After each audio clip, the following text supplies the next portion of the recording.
Hai guys, kita balik lagi di teman cerita. Itu kentang Iya bisa bu, ya dimakan. ampun, kita disuruh makan dulu bentar ya gengs ya. Ntar kalau kagak gitu, mak gue mah nyap-nyap mulu. Kita habisin bentar ada kentang nih. Enak banget.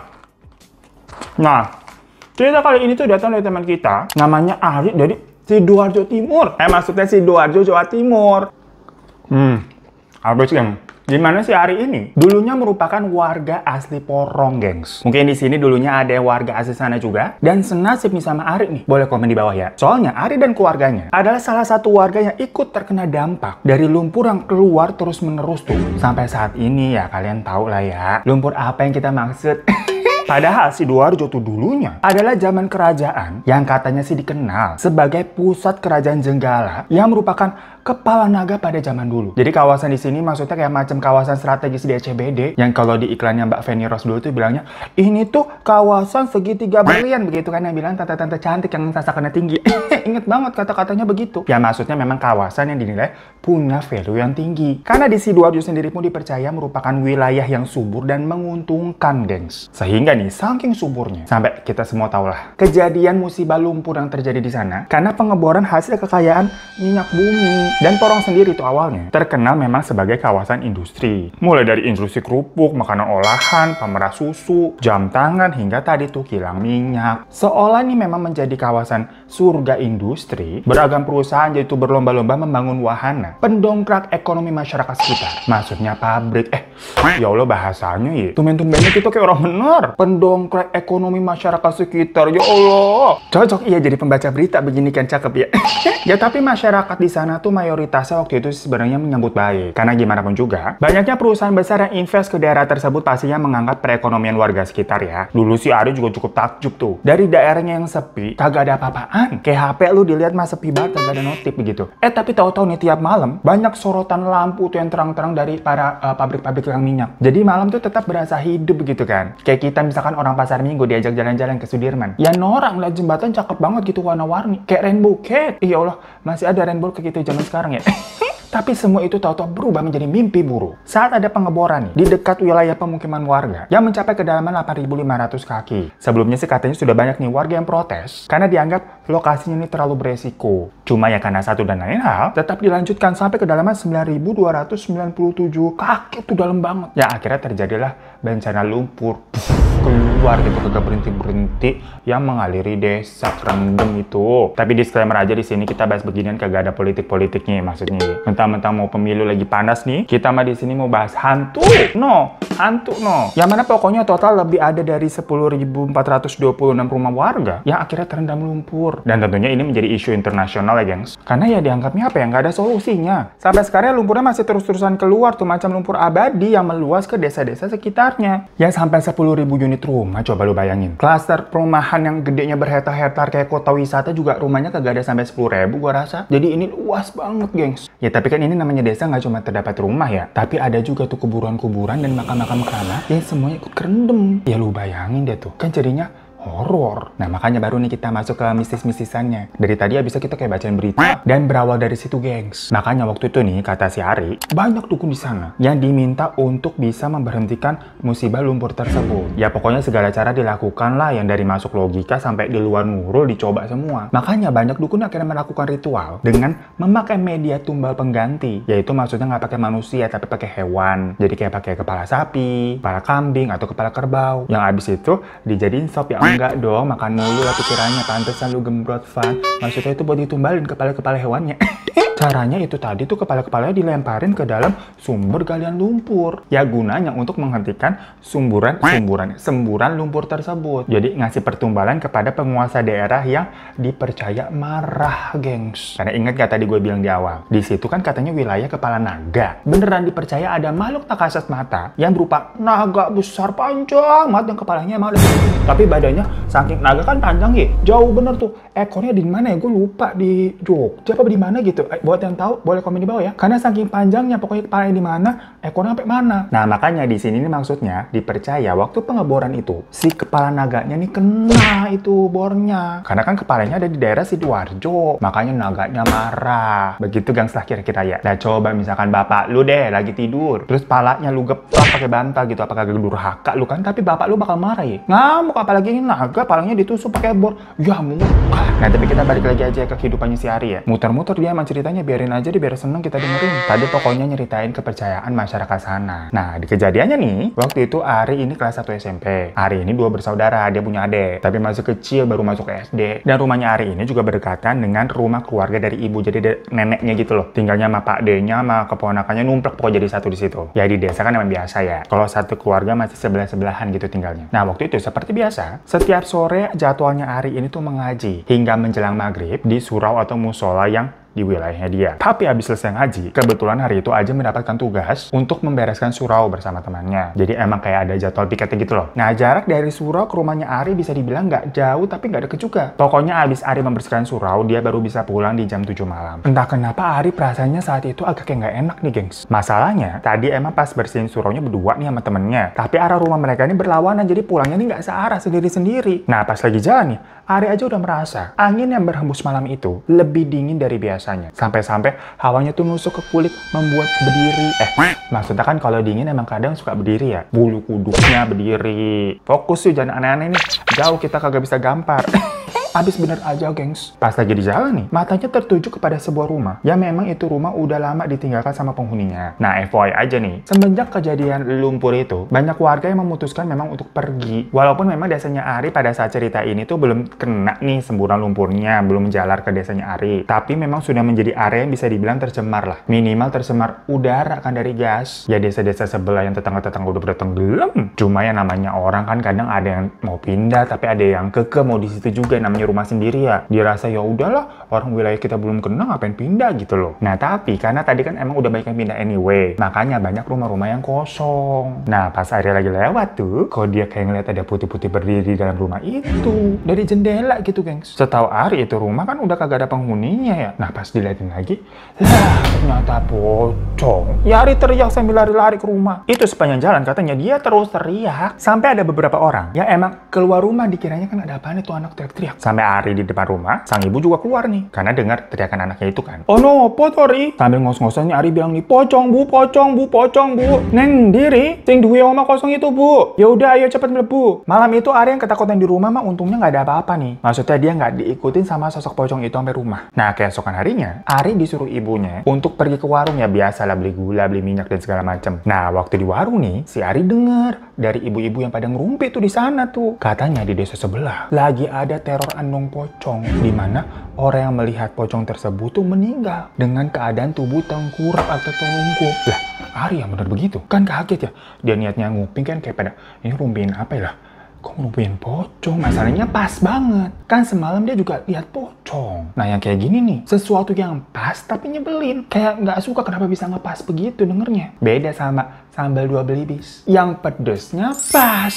Nah, dari tadi kita cerita, kita nggak bisa fokus nih ngeliat masih ada pizza kayak manggil-manggil kita terus. Ada peletnya ya? Ini, gua makan dulu kali ya. Bener ya, apapun yang dipakai sama saus 2 belibis, semua makanan jadi istimewa. Mantap banget nih, kayak pedasnya pas ya. Dan sekarang tuh ada kemasan yang baru 235 ml. Ini kita singkirin dulu deh, kita lanjut dulu ceritanya, kalau nggak makan mulu kita. Tadi sampai mana tuh? Makanya abis denger rumpian ibu-ibu begitu, Ari buru-buru pulang tuh. Abis beli pesanan ibunya kan, dia juga langsung ngadu. Bu e, iki pesenane. Yo, tinggal lagi wae, Rik. Bue, biyen aku krungu wong wedok ngomong-ngomong nang kampung sebelah sana sing ada pocong mati ngono, Mbak. Aku wedin bakal lakon. Bu gawis nganti Pak D babangan sampean. Jarane anak gerobak liyane lan teror pocong, hati-hati yo. Terus aku kepiye, Bu? Wah, ora apa-apa, insyaallah lancar. Ayo orang metuing waya wengi. Nje, Bu. Malam harinya si Ari ini nggak bisa tidur, soalnya dia kebayang terus nih sama perkataan ibu-ibu tadi yang pada ngerumpi. Lah, Ari kan ngeliat sendiri tuh sosok pocongnya, soalnya bagaimana tuh di rumah hantu, di rumah hantu, di rumah kosong. Lagi ngawang-ngawang gitu kan pikirannya, tuh gimana nih? Ari ini mendengar ada suara krincing, kayak lonceng delman. Tapi kalau di sana sebutannya mah andong. Pikirnya lah. tumben-tumbennya ada andong lewat sini kan jam segitu. Malam-malam jam 10-an. Dan didengar-dengar kok lama-lama suara kincringannya deket banget sampai kayak ke sebelah kamarnya. Tahu-tahu jendela kamarnya kayak diketok. Tok, tok, tok. Lah Ari langsung ciut. Kayak nggak pernah deh ada sejarah di hidupnya. Ya siapa gitu kayak mau temen deketnya, mau saudaranya. Itu tahu-tahu ngetok jendela kamar begitu. Ari diem kan mikir, siapa yang ngetok? Diketok lagi. Ya dia langsung lari tuh ke kamar ibunya dan bilang, Bu Ari takut, Bu ada yang ketok jendela kamar Ari. Ibu bapaknya yang bangun, dicek kan gitu di kamarnya, nggak ada apa-apa, dibuka jendelanya nggak ada apa-apa juga. Tapi suara kincringan-kincringan di dalamnya ini masih kedenger, jadi si ibu sama bapaknya juga denger. Cuma di situ suaranya udah agak menjauh nih. Tapi bapak yang penasaran, itu sampai keluar rumah, tapi nggak lama dia langsung masuk lagi. Mukanya agak pucat ketakutan, ngunci pintu. Kenapa Pak? Ada andong. Andong siapa? Bener itu andong pocong. Nggak tahu, udah jauh bapak lihatnya samar-samar ada andong. Ya tapi kan di sini nggak ada yang punya andong. Akhirnya malam itu sekeluarga tidur satu kamar karena pada ketakutan. Nah tapi besok ya desa tuh geger. Karena tetangga sebelah rumah persis nih anak pertamanya itu ditemukan meninggal dengan keadaan telungkup. Jadi kalau sebelah kanan rumahnya Ari itu kan rumah neneknya yang ada pamannya juga tuh. Nah ini nih rumah sebelah kirinya tuh rumah tetangga memang. Dimana posisi kamarnya si Ari itu ya di sebelah kiri memang di sebelah rumah tetangganya itu. Ya karena sebelumnya kan memang sudah tersebar rumor kalau ada teror andong pocong yang sebenarnya dari desa sebelah. Dimana di desa sana tuh ada orang yang meninggal dengan keadaan yang sama tuh,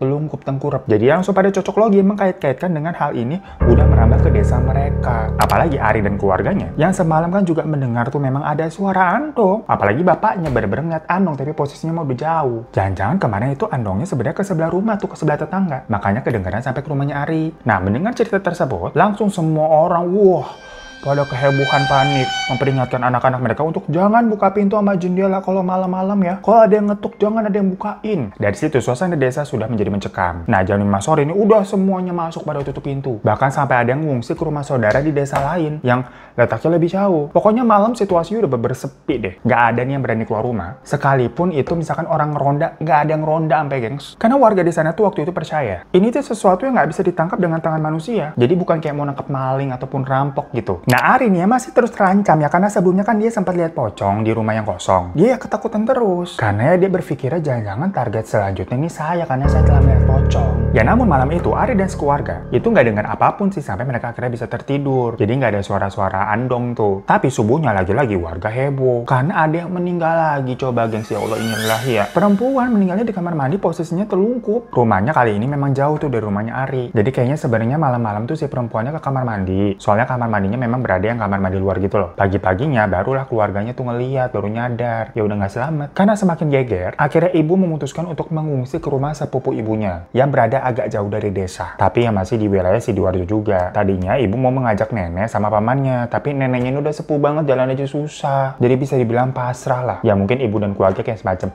nyelamatin diri sendiri dulu gitu. Karena merasa desanya udah nggak aman. Bukan hanya nggak aman karena masalah lumpur ya, tapi di sini udah ada 2 warga yang meninggal dalam 2 hari secara berturut-turut loh, dengan keadaan yang sama-sama tengkurap. Dan waktu itu bukan cuma ibu aja yang mengungsi, banyak warga lainnya juga sama. Yang jadinya desanya itu ya tambah sepi. Waktu Ari dan keluarganya pergi tuh, di perjalanan sempat tuh mereka ngeliat ada beberapa orang yang membawa bungkusan itu kayak kain putih, jalan kaki nyeker gitu, menuju ke arah pusat semburan lumpur. Nah Ari nanya ya, Pak, iku opo toh? Opo tori? Iku wong sing gono bungkusan putih sing di kawasan durunge. Wah, bapak juga orang ngerti, Ri. Nanging pada tumuju ing lumpur loh, Pak. Duh, ora usah didelok. Mungkin hewan kurban kanggo kurban. Hingga akhirnya mereka sampai di rumah bulenya nih. Alahnya baru sampai. Si bulenya cerita kalau tadi pagi ada salah satu warga di situ yang meninggal juga. Baru aja kejadian. Jadi kalau di desanya bule ini kayak baru dimulai gitu, gengs. Ya karena udah terlanjur sampai situ ya. Jadi mereka mencoba untuk menginap dulu nih semalam. Kan kayak enak kalau langsung pulang. Karena ternyata misalkan rasa-rasa kok sama aja kayak di desa gua, ngapain jauh-jauh ke sini. Dan persis memang lewat maghrib di sana tuh suasana udah sepi karena ternyata rumor mengenai andong pocong ini itu udah kesebar ke seluruh Sidoarjo. Makanya gue bilang tadi di awal,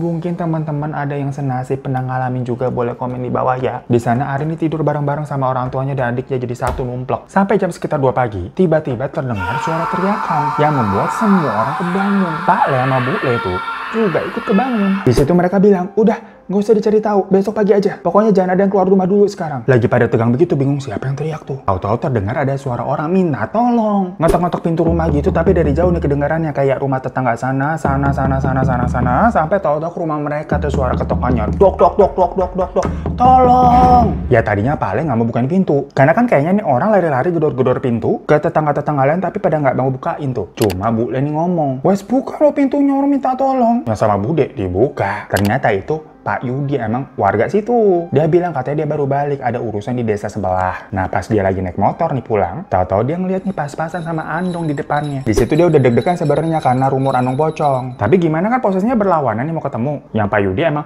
mau pulang ke arah sana, dan si Andongnya ini menuju ke arah sebaliknya yang akan menjauh toh. Nah makanya pas mereka samping-sampingan, Pak Yudi ini baru ngeliat tuh ke sebelahnya. Di Andongnya kagak ada ngendarain, dan yang duduk di kursi penumpang itu pocong. Makanya Pak Yudi langsung ngebut sampai jatuh. Teriak dia, lari ninggalin motornya karena udah nggak mikir lagi lah, dan gedor-gedor rumah warga buat minta tolong, dia mau ngungsi di situ. Jadi suara teriakan yang tadi dengar itu ya teriakannya Pak Yudi yang abis ngeliat pocong terus kabur. Ya udah karena Pak Yudi udah masuk rumah nih, dia disuruh ya udah kamu nginep aja di sini sampai besok pagi, ntar motornya diurusin lah. Kebetulan memang desa mereka itu kalau masalah maling-malingan mah aman, nggak ada. Yang sekarang yang ada nih masalahnya pocong-pocongan. Dan pas semua orang udah masuk kamar meninggalkan Pak Yudi yang ada di ruang tengah tuh, disuruh gelaran tiket kan tidurnya. Tahu-tahu terdengar suara gemericik lonceng Andong datang, tenang gitu. Semua langsung pada lihat-lihatan, termasuk Pak Yudi yang langsung kayak tegang gitu kan. Kedengeran dok.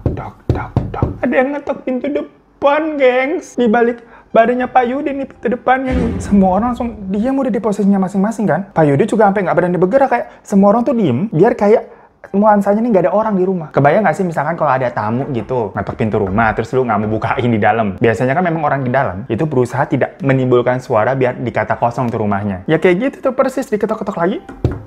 Dan Pak Len langsung ngasih isyarat kayak shh. Jadi semua orang ya diem. Dia ketok-ketok terus, gengs. Ada kali sampai 10 kali katanya si hari itu. Ya logikanya nih, kalau itu tetangga atau manusia yang ngetok, harusnya bakalan ngomong nggak sih? Assalamualaikum kayak apa kayak? Macam Pak Yudi tadi bilang tolong saya gitu kan. Jadi selama itu tuh mereka posisinya ya diem di situ berusaha nggak mengeluarkan suara sampai nggak terdengar lagi tuh suara ketokan. Dan tahu-tahu suara lonceng itu kembali terdengar yang mana kayak menjauh tuh suara delmannya kayak pergi. Nah semua orang langsung kayak lemes banget gitu kan. Dari tadi nahan, diam doang. Setelah itu Balai pelan-pelan ngintip dari balik gorden tuh dan dilihat nggak ada apa-apa, udah aman. Mereka nggak tidur tuh sampai subuh. Saking ketakutan warga di sana nih, di musola pada saat itu sampai nggak ada yang azan, gengs. Ya jadi azan tuh hanya ada di zuhur, asar, maghrib, sama paling banter isya. Terakhir tuh habis isya mereka juga langsung pulang ke rumah. Nggak ada maksud yang lama-lama di surau, di musola udah nggak ada. Dan subuhan nggak ada yang subuhan di sana karena pada takut tuh. Baru pada berani keluar bener-bener pas ada matahari. Ya situasinya kalau di desanya bule begitu tuh katanya. Dan hari itu kebetulan tidak ada yang meninggal. Dan motornya Pak Yudi juga masih aman tuh tergeletak di jalanan. Ya tadi kan dibilang kalau di desanya itu masalah maling-malingan mah nggak ada. Tapi bapak sama ibu nih bingung. Ini enaknya tetap menetap di sini di rumah bude atau pulang? Karena kan mereka nggak tahu nih situasi di tempat tinggal mereka atau di desa mereka sendiri itu sebenarnya udah aman atau belum, ada korban lagi atau enggak. Cuma ternyata semalam nih warga desanya bule juga banyak yang mendengar suara tadi tuh delman. Dan mendengar juga suara Pak Yudi teriak-teriak minta tolong sama gedor-gedor pintu. Tapi memang gak ada yang berani buka karena para takut. Soalnya kan dibilang kalau ada yang ngetok pintu,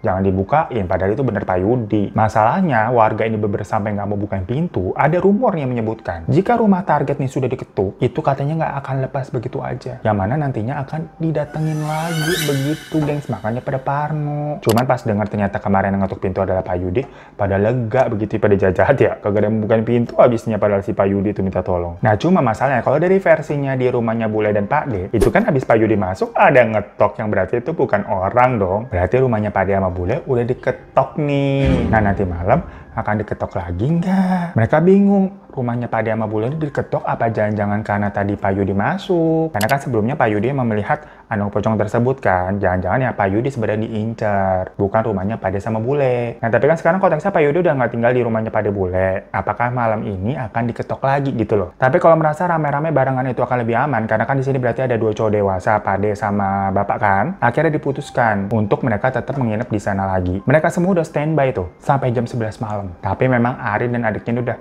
ngantuk-ngantuk itu jam segitu. Ya akhirnya Ari sama adiknya terlelap tidur duluan. Sampai pagi bangun Oh, nggak ada apa-apa ternyata. Cuma pas bangun nih, ibunya langsung bilang, kita pulang hari ini ambil ngepek-ngepekin barang. Karena ternyata semalam ada kejadian. Cuma Ari sama adiknya tidur pules, kagak denger. Perkara rumahnya sebenarnya diketok lagi tuh rumah Pak Ade sama Bule. Dan semua orang pada diem sampai ketukan itu hilang. Ya namun tadi tuh Ari yang lagi tidur dia nggak denger. Dia selain pules banget, orang-orang ini nggak ada yang teriak, nggak ada yang apa gitu. Pada diem, pada hening. Jadi tidak membangunkan si Ari. Mohon maaf yang kedengeran jadi perut kita. Van, mie-nya nih udah jadi, dimakan dulu. Kebetulan tuh. Tahu aja emak gue. Kita ambil bentar dulu mie-nya ya. A few moments later. Nah, gengs, ini emak gue pelit banget apa gimana sih? Mie masa polosan begini, kagak ada apa baksonya kek, sawinya kek, telurnya kek.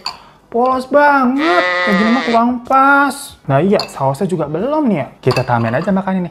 Saus 2 belibis, biar makin pas rasa pedesnya nih. Coba ini kuahnya. Bener kan mantep banget, berber ya.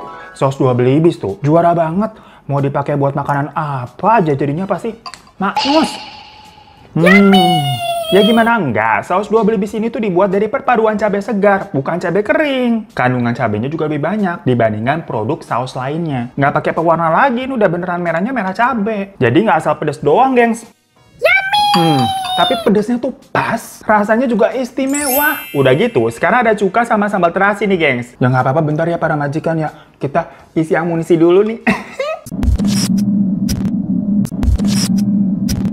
Nah akhirnya Ari dan sekeluarga itu pulang ke desanya lagi. Ditambah Pale sama Bule itu ikut. Jadi gantian gengs. Karena kan rumahnya Pale sama Bule ini dirasa udah nggak aman ya. Semalam diketuk lagi. Nah tapi sampai rumahnya Ari di desanya itu ternyata dibilang udah aman. Karena dirasa-rasa emang kayaknya nih terornya tuh berpindah-pindah. Yang mungkin malah waktu si Ari pindah ke desanya Bule Pale, Andongnya itu terornya juga lagi pindah gengs. Jadi bukannya aman, istilahnya malah ngikutin perpindahannya Andongnya. Ya soalnya kan pada saat itu alat komunikasi mereka nggak ada ya, jadi nggak tahu niat hati mencari perlindungan ke desa sebelah, ternyata sama aja malah lagi dimulai terornya di sana. Dan di desa asli mereka udah aman. Ya akhirnya malamnya tuh semua orang tidur dengan perasaan tenang. Karena pas yang tadi udah ngobrol kan, nanya ke tetangga-tetangga sekitar gimana nih desanya sekarang. Nanya ke rumah sebelah tuh kan nenek sama Pak Ade yang ada di situ juga. Dibilang memang semenjak keluarganya Ari ini pergi, udah nggak ada tuh kedengaran suara-suara bel-bel andong pocong. Dan gak ada meninggal juga. Tapi malam itu tahu-tahu terdengar suara gemerincing andong lagi. Dan Ari posisinya belum tidur nih gengs. Ya semua orang langsung pada tegang nungguin arah suaranya nih berhenti di mana nih. Dan ternyata kok berhenti di depan rumah. Habis itu diketok lagi rumahnya, astagfirullahaladzim. Padahal kan mereka udah pindah ceritanya ya. Udah bukan di rumahnya Pak Le Bule, tapi seperti diikutin. Lagi-lagi semua terdiam. Tapi tahu-tahu di sini suara ketokannya makin keras. Jadi berbeda dengan ketokan-ketokan di malam-malam sebelumnya. Kenceng banget. Wah, sampai kebuka sendiri tuh pintunya pada posisinya kekunci. Dan dilihat di situ di luar nggak ada siapa-siapa nih waktu pintunya kebuka sendiri. Tapi di depan rumah terus di sana ada andong nongkrong terparkir. Lah, andong siapa? Dilihat nggak ada ngendarain, tapi penumpangnya juga nggak ada, beber. Andong aja udah. Ibu sama Bule sampai teriak. Sementara bapak sama Pak Le itu mencoba tuh buat nutup pintunya yang tadi kebuka sendiri. Pas udah ditutup, dikunci, Ari nih ngelihat ada bayangan pocong di jendela. Jadi jendelanya kan pakai korden tipis, tapi nerawang gitu kan. Nah itu ada siluet pocong, gengs, sih kita merinding. Ari nangis sambil nunjuk-nunjuk ke jendela. Dan semua orang langsung kayak, astagfirullahaladzim, ngeliat juga. Ribut tuh di dalam rumah, pada teriak-teriak. Di luar nih, siluet pocong yang awalnya diem gitu kan, diem jadi jendela. Tahu-tahu jalan gitu, kayak nyeterin rumah. Sampai ke jendela sebelah, sampai agak ke belakang, di deket area dapur. Nah di situ dia jedotin kepalanya ke jendela. Jadi suara-suara ketokan tadi tuh kayaknya ya pocong yang jedotin kepalanya. Lah agak pusing ya, geger otak tuh pocongnya begitu. Bapak yang mungkin kayak kesel lama-lama. Dimana semua orang udah nangis nih ketakutan dengan teror si pocong ini. Akhirnya dia buka pintu keluar, nyamperin gengs. Ibu udah teriak-teriak, jangan pak. Tapi bapak udah telanjur keluar nih kan. Dan kelihatan tuh siluet bapak jalan tuh menuju pocongnya ke daerah belakang deket dapur. Dan sampai pas hadap-hadapan sama pocongnya, bapak kayak terdiam. Terus jatuh, gengs. Dan seketika itu juga siluet pocongnya ini tuh menghilang. Nah semua orang langsung pada keluar melihat bapak yang udah terkelungkup itu tengkurap jatuh di lantai. Di posisi tadi tuh memang belakang deket dapur. Sementara andong dan pocong yang di depan rumah itu tahu-tahu juga udah gone. Mereka nggak sempat lihat perginya, pada udah sibuk nongin bapak. Ibu nangis-nangis ditepuk-tepuk nih, bapak nggak bangun. Badannya juga udah kaku aja gitu. Siang harinya bapak dikuburkan, gengs. Di situ lagi-lagi warga geger. Karena ada korban lagi nih bapaknya Ari. Yang sebenarnya berhari-hari kemarin tuh desanya udah sempet tenang. Dan ternyata tapi di desa-desa lain mah juga sama. Maksudnya ya, ada korban-korban lagi gitu, belum berhenti. Ya sampai akhirnya banyak warga yang ngamuk, termasuk ibunya Ari yang udah ngamuk juga karena kehilangan bapak nih. Berbondong-bondong lah tuh mereka mendatangi orang yang dipercaya dukun, yang lagi pada melakukan ritual di sumber lumpur. Ternyata kalau kata para dukun-dukun ini yang ditemuin, mereka itu sebenarnya dukun-dukun yang tidak terlalu ekstrim. Yang ternyata memang ada sayembara untuk bisa menghentikan bencana lumpur yang terjadi pada saat itu. Dan banyak dukun-dukun yang ikut. Nah, tapi kan dukun macam-macam nih. Kalau tadi dukun yang ditemui di dekat sumber lumpur, yang pada lagi melakukan ritual, itu mereka hanya melakukan doa-doa dan menumbalkannya kepala hewan. Namun, memang belum terlihat hasilnya. Jadinya, ada beberapa dukun lain yang melakukan ritual dengan lebih ekstrim, yaitu menumbalkan manusia dengan mengirim andong pocong. Di mana pocong-pocong yang dikirim itu adalah mayat-mayat di kuburan yang biasanya telah terendam lumpur. Nah, pocong-pocong itu digunakan sama si dukun-dukun ini untuk mengambil tumbal-tumbal manusia. Jadi di sini dukunnya banyak, gengs, yang pada ikut sayembara. Di mana masing-masing desa mungkin kemungkinannya ada satu dukun. Pokoknya siapapun yang melihat dan membukakan pintu pada saat andong pocong ini datang, dialah yang akan menjadi targetnya. Nah, memang Ari di awal itu melihat pocong kan, tapi itu bukan pocong andong pocong, melainkan ya hantu pocong biasa yang memang ada di rumah kosong. Kan dia ngelihatnya pocong di rumah kosong, kagak naik andong pocongnya ya. Nah, tapi kalian inget nggak? Waktu malamnya Ari dengar ada suara diketuk di jendela kamarnya, dia kan nggak buka. Melainkan dia lari tuh ke kamar orang tuanya. Sampai bapak nih sempat keluar buat ngecek dan ngelihat emang ada andong. Tapi katanya posisinya kan udah jauh, udah pergi. Dan paginya tetangga sebelah tuh yang meninggal. Nah, di situ si bapak nih gimana pun juga udah sempat buka pintu dan ngeliat memang andong pocong. Jadi bapak yang ngeliat, bukan Ari. Kalau Ari ngeliatnya pocong biasa di rumah kosong. Makanya si bapak yang akhirnya menjadi target sebenarnya. Sampai akhirnya mereka ke rumahnya Pak Le dan Bu Le, yang kebetulan di situ ada Pak Yudi yang ngeliat andong pocong juga terus nginep kan. Sampai pulang si bapak juga masih diikutin, masih menjadi target. Diketok tuh yang terakhir lah,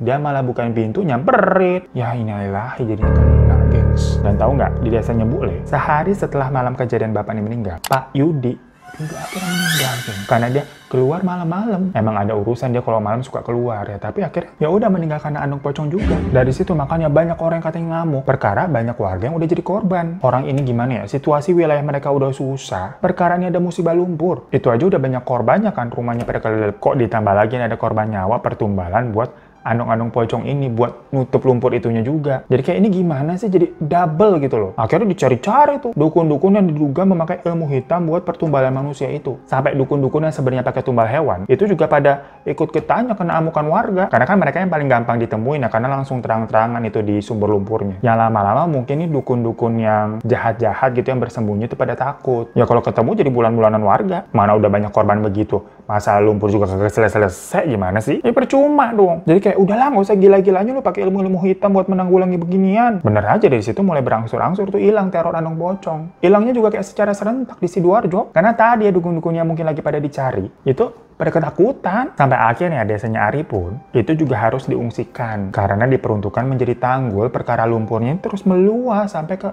desanya Ari kena juga. Ya udah, sekarang desanya Ari udah jadi kayak desa mati, udah desa kosong, kagak ada orangnya. Ya mungkin lebih banyak pocong-pocong kayak pocong yang dilihat di rumah kosong. Ya selain desa Ari pun desa Bule dan beberapa desa lainnya itu juga sama, udah pada ditinggalkan sama warganya karena diperuntukkan untuk menjadi tanggul nih, supaya lumpurnya ini nggak meluas kemana-mana. Ditambah ya adanya pencemaran gas yang memang berbahaya dan menjadikan wilayah-wilayahnya ini tuh emang udah nggak baik buat dihuni.